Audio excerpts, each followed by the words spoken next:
Welcome to Work It, Live It, Own It, a show that explores how to upgrade your lifestyle through life lessons, real estate, and entrepreneurship. Here's your hostess, SaCola Lair.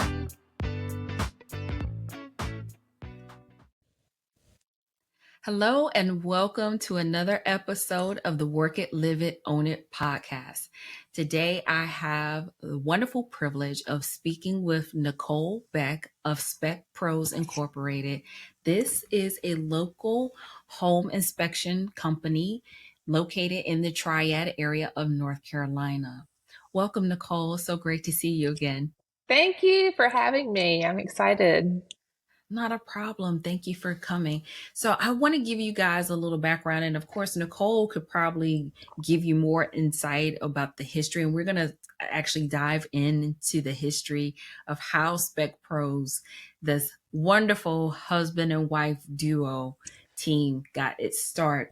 So I just wanted to give you guys some insight because I met you about a year ago at a local event.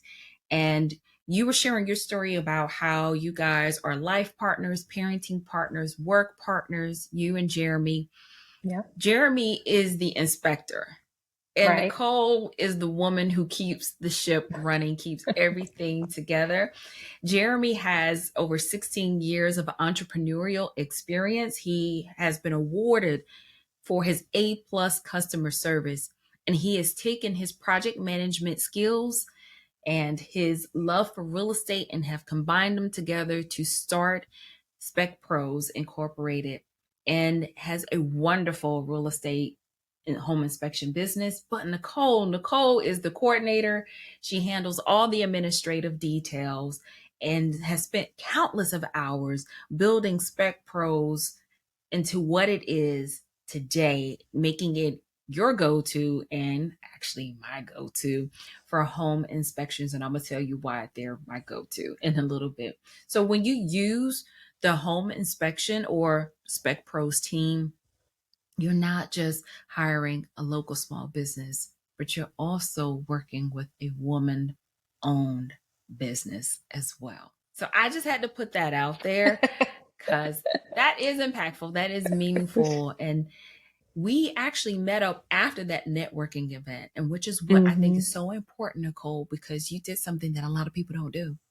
And that is follow up. You followed up with me. You did. You reached out to me and she invited me out for coffee. And I was like, I don't drink coffee. And she was like, great, neither do I. Me neither. And you introduced me to another local small owned business that is also now my go-to. So I want to give a shout out to Vita Pour Tea in Greensboro, North Carolina. They're not sponsoring this podcast, but I'm telling you guys, that's a really great spot on State Street in Greensboro, not far from Moses Cone. Yes, exactly. They're wonderful. And you can order tea from them online too. So I just wanted to give another shout out to another small business. So, Nicole, tell me a little bit about Jeremy's dream of shifting from what he was doing before and how he decided he wanted to go into home inspection. Yeah, so Jeremy owned a trucking company for 16 years. And, the trucking company was good to us, but it got to the point where he just wasn't enjoying what he was doing. He knew from his experience in renovating a couple of different homes that we had bought that he really enjoyed renovations and real estate. He worked for a general contractor for a little while as his project manager, but we were researching what we could do to reinvent ourselves and move away from the trucking company. And, I was researching entrepreneurial ideas and this came up and it was just perfect. Like it was like a light bulb. And I told Jeremy, I was like, that is you. That's what we need to do. So we planned on, our exit strategy from the trucking company into home inspections. And we, in May of 21, we closed the trucking company and then launched Spec Pros in September of 21. So we've really enjoyed it. And, we enjoy it being just us and being small and being able to provide customer service the way we want to and, do a really good job for our clients and buyers and agents that way. Phenomenal. Just a recent business and it's already thriving. That's phenomenal. And I love the way you said that it was a light bulb moment. A lot of times we don't get those light bulb Yeah. moments. We're Yeah. looking Yeah. for them, we're searching for them. Right. But then when they happen, it's like a thunderbolt, and Yep. this Yep. is the path I'm supposed to walk on. This is great. Yep. So tell me, Nicole, first of all, are home inspections required when you are purchasing a home? Yep. They are Let's talk not. about that. They are Wow. not required when you're purchasing a home, and you would think that maybe they would be. Hmm. I think that's a common misconception, but they are not required. Obviously, they are highly recommended. Most Hmm. real estate agents, and of course, we will recommend that you have a home inspection because it's important to have it inspected, looked at, so that you know exactly what you're investing in. All the way from small ticket items that maybe you can handyman fix after you get in to maybe bigger ticket items, so that you can use that as a negotiation tool in your transaction. Okay, cool. So I didn't know that before. So even growing up, purchasing a home, you just hear home inspection, get a home inspection. Yep. Even in real estate school, we talked Yep. about home inspections, but never knew that they weren't Yeah. required. Yeah. I think personally that they are a good thing to have because it gives you insight into an investment that you're going to make. It's one of the Mm-hmm. largest investments that people make in their lifetime. So, some people can just go purchase a car and not even test drive it. They know what they want. And some people do the same thing with buying a home. They see what they Yeah. want and they may have the funds to just go ahead and fix up whatever they're going to fix up. Yeah. But a lot of times having that home inspection gives you an overall picture Mm-hmm. Yeah. of the type of investment that you're walking into. Right. And you can't always depend on the sellers to disclose everything because, you know, sometimes they won't, but then also sometimes they can't. There are things that they don't know about that exist within the home. They haven't had it inspected since they bought it, if they even had it inspected then. So, you can't depend on the disclosures from the sellers and from your naked eye just walking around and viewing a property.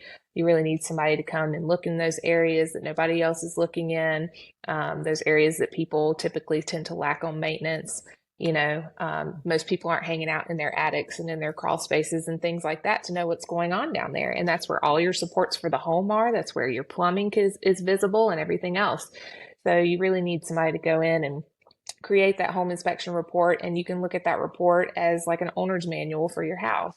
It's going to have, not only just defects and items that you should consider repairing or consider in your transaction, but also just information on the home, what type of plumbing you have, different materials. If we find materials that we know have a certain lifespan, and we will make you aware of that so that when you move in that you have maybe some piping, that has a typical lifespan of 50 years, and this is a 60-year-old house, and this is going to be a deferred cost item that one day you'll probably need to replace some plumbing, and that's something that people would want to know. Right. And then the other thing too is to think about, as realtors, even sellers, you brought out a valuable point, because sellers, they don't go in between the walls. They Right. don't know if the electrical is functioning properly like it should. I Mm-hmm. have actually been on home inspection tours with your husband, and he can see where a nail had been put into the wall that actually pierced a wire. Those are things Mm-hmm. that you don't know. Yeah. So when people are hanging pictures, you Yeah. don't know if a wire has been damaged, but a home inspection can actually reveal those things. And your husband has some pretty cool gadgets. I have to admit that when he does a home inspection, he's actually able to see those types of things.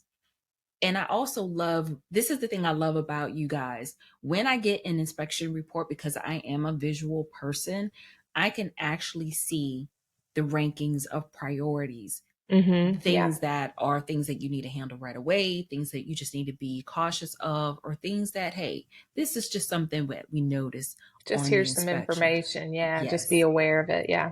Yes, because a lot of buyers think that because you see this long list of things on an inspection report that, oh, everything has to be fixed. Right. Right.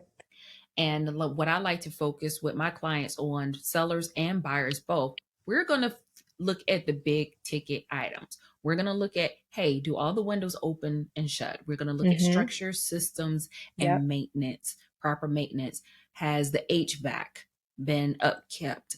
And a lot of times, even in a home inspection, some people think that because you as an inspector will come and turn the air on, turn the heat on, that everything is good. So for me as a realtor, I will say, I tell my clients, hey, if HVAC is important to you, depending on the age of the home, depending on the age of the system, and a lot of Yep. times sellers don't even know how old the system Right. is, Right. I recommend that they call another HVAC company to do a Mm-hmm. separate HVAC inspection, Yep. because they're able to open up the unit itself and Yeah. delve into it and look Mm-hmm. into it to see if Yeah. someone did some mom and pop Yeah. fixing. And that happened to us when we bought our home. We were told that they jerry rigged our system, and it was over 20 years. And we thought, okay, we've got maybe a year or two. A month afterwards, our air was gone. Of We got the course. Freon refilled, and in 24 hours, we thought we had at least till the fall, and it was July. So we thought we had till the fall, 24 hours. Yeah. And we had to get a new system put in. But guess what? We were prepared Right. because we did the Right. inspections. So inspections are important, guys. If you don't get Absolutely. anything from this first part of this podcast, is that inspections are important. They're not required, but they are important for you. Yeah. Tell me about new construction, because a lot of people think that if I walk into this home, I'm seeing the studs, everything from the studs. Do I need to get a home inspection even on new construction? What are your thoughts on that? Yeah. So absolutely. When builders are building these homes, they bring in, they're required to bring in code inspectors every so often to look and do their inspections and sign off on certain stages of the construction process. But we offer pre-drywall inspections. So before the drywall goes up, to come in and look at the framing and the visible plumbing and electric that's there. We also offer, of course, to inspect once the home is complete and do a full inspection. And then I always talk to my buyers with new instruction about coming back in 11 months right before their builder warranty runs out, so we can do the same inspection. It's no different, but we come back and complete the same inspection again. And anything that's presented itself over the 11 months that they lived there, they'll have a written report that they can give to the builder and have things fixed before their builder's warranty runs out.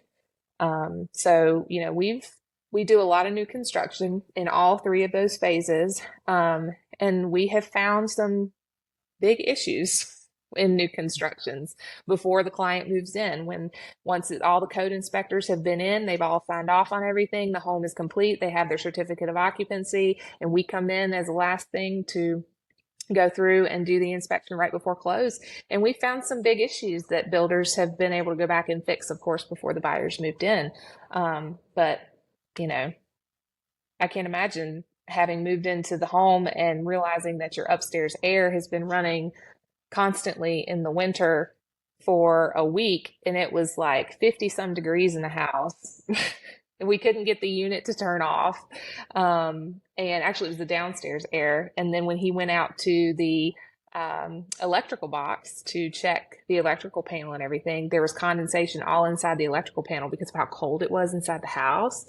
And obviously, you don't want water around your electrical panel and around all those wires. And so, I mean, we found some pretty big issues that, you know, have saved clients a lot of headache.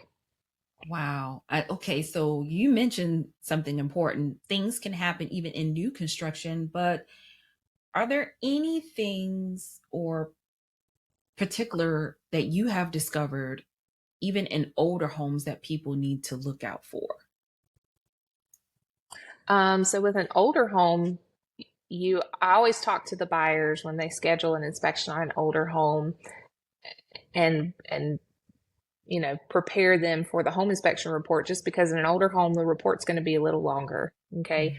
So, you know, if we're looking at 100-year-old home, I tell people the inspection report's going to read like it's 100-year-old home.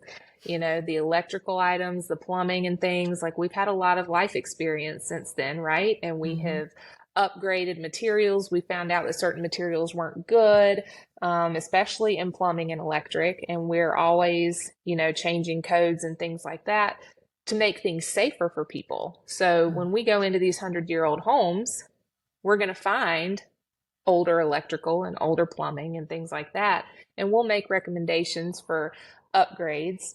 So it's going to add to the length of the report. So I just want people to be prepared for that. Even something as simple as, balusters, right? On a staircase, the spacing between balusters are supposed to be no wider than 4 inches. And the reason for that is so that a child doesn't wedge their head in between the balusters and get seriously hurt, right?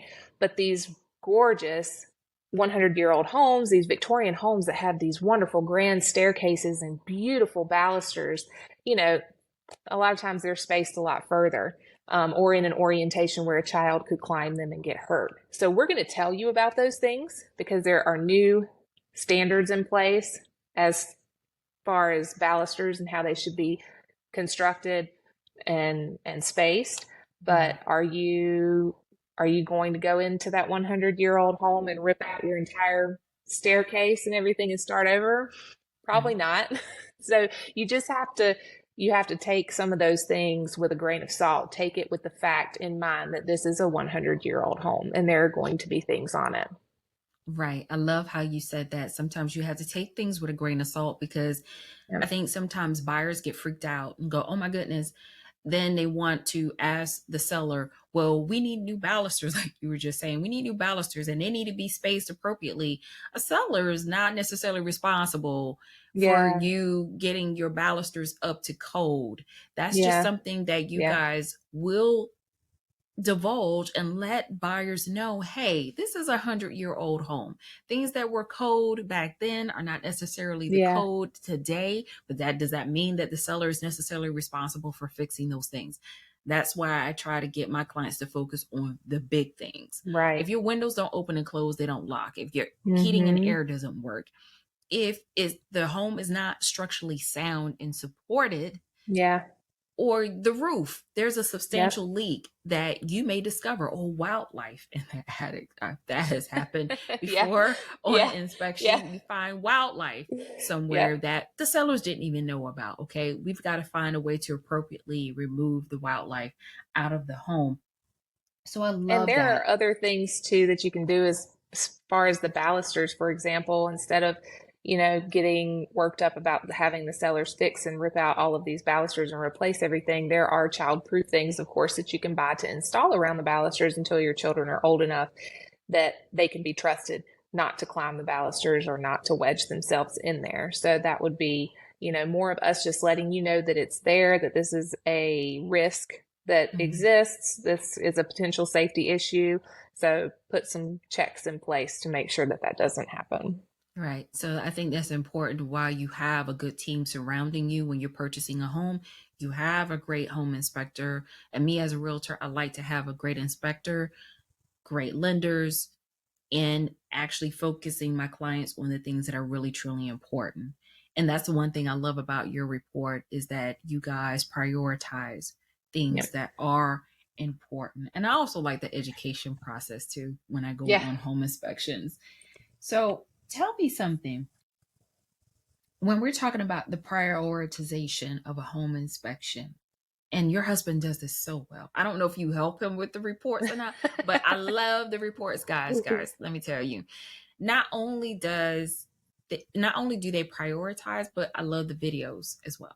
And he'll take detailed pictures or a short video to show something that's not working properly or may need adjustment. So tell me, what are some things, and this actually comes from a question from my tribe. They wanted to know, how does a home inspector actually prioritize things, or what are some things that they actually look out for in the home inspection?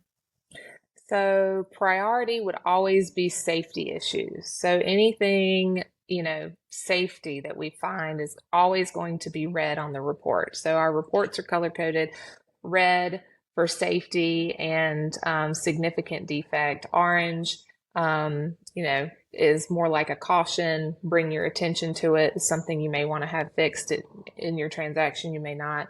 And then blue would be things that are just informational items, FYI items. There's no FYI, there's nothing wrong. Your pipes aren't leaking today, but I'm letting you know that you have pipes that are aging out and they may leak in the future. So this is just some information for you. Or sometimes we'll even list items that may not be a part of the home inspection, but it's just something that as a courtesy to the client, we would want to know if we were buying a home. So we'll put FYI items in there and it'll be color coded blue. So anything red would be, the priority, and that would be anything safety. So, a lot of your electrical items will be red. If you have plumbing that is leaking or shows indications that it has been leaking, even if we can't recreate it while we're there, maybe in red. And we'll put pictures and sometimes video to explain those things. Or even something simple, but still a safety concern would be like loose railing around a deck. Obviously an improperly attached deck to the house. All of those things are safety items. So those will be colored red. Okay. Good to know. Good to know. Thank you. I like how you guys do prioritize it because it makes it so much easier to read Good. and decipher. And it also is easier for clients to actually read and understand, okay, this is something that I need to get. Maybe we have room for negotiations here on this side of the transaction, and maybe we can get some of this done and taken care of before we move in because it is important. It is a safety concern. And again, everybody should be concerned about safety moving into a home. But now there was another question that one of my followers and tribe members wanted to know. And I wanted to talk about this on the podcast. I didn't want to answer this directly because I want to make sure that not only they get the information, but everyone else hears this information as well. When it comes to VA and FHA requirements, because there are certain requirements, does that fall under the umbrella of how inspections are done in your lane? No. So we don't perform inspections any different for VA and FHA loans than we do for anything else. North Carolina has standards laid out, and we have to perform every inspection the same. So, and sometimes people get that confused and they think that there are different things that we're looking for the different loan types. And I'll explain to them that it's more so the appraiser that comes to the property with a specified list for the lender, depending on the loan type. So, our inspection is still the same. So, sometimes I'll have agents say though, this is a VA buyer, I need termite and a water test and things like that. So I work together with the agents most of the time, I don't know what type of loan a client has, just because, like I said, it doesn't affect how we do our job. I don't hear that part. But when an agent does mention, they have a certain loan that's requiring a certain list of inspections, to satisfy the lender, then we work together with them to kind of help coordinate those things. We can do the water testing for the VA loans, and we can organize termite inspections to satisfy your VA loans. And then we also can line up septic and well and other inspections too. So we kind of try to be like a one-stop shop, and I kind of try to help be the quarterback in making sure everything's lined up to make it easy for you and to make it easy for your buyer and to check off your checklist. But as far as our general home inspection, there's nothing different that we do. Okay. Good information. Good to know, guys. So it does depend on the type of loan that you are obtaining to finance the purchase of your future home, of what type of additional inspections that your lender will require or the appraiser may require. So those are things that you need to factor into the cost of buying a home, not just a general inspection, but if you're buying a property with well and septic, if you're using VA or FHA, they may require you to get those types of inspections done. And it's just to make sure that that home is safe for you. Yeah. Okay. Thank you so much for bringing that out. And you have certainly enlightened me on some things today. And I know you have enlightened some of our listeners and viewers today. Thank you so much, Nicole. Yes. But before you leave, I've got some rapid fire questions for you. Oh boy, here we go. So how As a wife, a mother, a woman, are there any tips or advice that you would give to other women, yourself, even your daughter, because you have a daughter? Um, I don't know. You have more than one daughter? I have one daughter and one son. My One daughter's son, 10 and my son is 4. right? So what advice would you give to other women who are thinking about launching their own business, how to work it, live it, own it in their everyday lives? Oh my goodness. Well, first of all, do it. You need to Mm, do it. There's nothing yeah. like the freedom that, working for yourself offers for you. And one of the things I really love about working for myself, like I said earlier, I can construct the customer service and do things for these clients and buyers that make them feel important and make them feel and understand how much we care about them and this whole process for them. And I have complete control over that. Mm, I can represent our company how I want to. And Jeremy and I are unified on that. And so it's so satisfying to be able to do that for people in your mm, business. And then just the fact of being able to be at home with your children when they're sick and being able to react to anything that comes up in the home and with your kids and be able to do both at the same time is so valuable. So it's scary. mhm. And it is a lot of work. I mean, there's a lot of moving parts going on here. My day is less structured than it ever has been before, just because I have to react, in real time to all these different moving parts of my life, so, but don't let that, discourage you. And like, we do a lot of hard stuff. You can balance it. It might sound scary, but you've got this. Good. I love that takeaway. Do it. Yeah. Just You do may it. be scared. You may be Yeah. scared. And be patient. Do it and be Mm, patient. do it and be Yeah. patient. I When love we it. did it, it was kind of like survival mode. We Right. had closed the trucking company and I had stepped away from my full-time job before we closed the trucking company to be at home with my second child. So, it was kind of like survival mode. It was like do or die. Like not doing was not an option, Mm, not surviving was not an option. So when you just do it and you just jump and you have to survive, you don't have any other choice and it works. right. Right. Right. And then you may have some setbacks. That's Yeah. the reality, right? You may have some Yep. setbacks, but guess what? You keep the consistency going. You Yep. do it. I Yep. love that. I love that. Is Yep. there anything that a movie, a favorite movie or book, a quote that helps you to continue to be consistent, to show up, to work it, live it, own it in your everyday life? Oh boy. Um, Lately I have been pulling strength from hymns. Mm, Yeah, I've been listening to hymnals and pulling strength from that. And gosh, I'm always reading different books, and self-help books and about whether it's finances or business or, you know, being a mother, mm, and caring for yourself. right. Um, you know, I'm not thinking of one right now off the top of my head because right now I spend all my time reading and studying about home inspections to get that license. Right, right. um, but this too shall pass. Hey, there you go. That one passes my mind a lot too. When things come up and things feel hard, this too shall pass is one of the simple ones that comes across my mind. Exactly. I love it because Brian Buffini always says, you're going to have your high moments, you're going to have your low moments. But when you're Yep. standing up high on that mountain, you throw a little dirt into the valley so that when you do fall, it's not as far. You got some cushion there. So when you do have a That's setback, you're not falling as deep I and as like that. low. I Yeah, like that. I'm gonna start dumping it in shovels. exactly. Get a dump truck and put it in That's there. right. Well, That's thank right. you so much, Nicole. It has been a true pleasure, a blessing. Yes, And I'm looking forward to working with you and collaborating with you on more projects in the future. absolutely. You guys, give us, Nicole, before we go, Uh-huh. tell other people how they can best follow you or get in touch with you and Jeremy. Yeah. So the best way to get in touch would just be to visit my website. My phone number is there. My email is there. I monitor both of those very closely.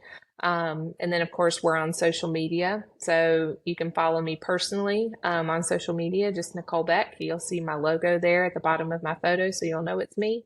Um, and I try to do my best about posting stuff on social media. So we also, collaborate with different people within the community to bring different events for realtors and things to bring people together to network, create, relationships, learn from each other, and promote your businesses.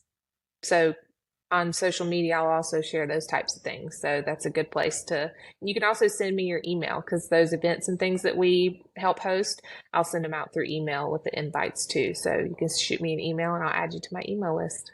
Okay, and so the name, the website, the URL, I'm gonna put it in the show notes, guys. But just to, if people who are listening and they're driving, what is your website address? Yeah, it's specprosinc.com. So that's S as in Sam, PECPROS as in Sam, INC.com. If you miss one of those S's, it's going to take you somewhere else. So make sure you get the plural pros, specprosinc.com. Okay, all right, and then check them Yeah. out on Instagram and Facebook as well. Yeah. Again, it's such a pleasure. All right, Yeah. guys, don't forget to work it, live it, own it in your everyday lives. Talk to you soon.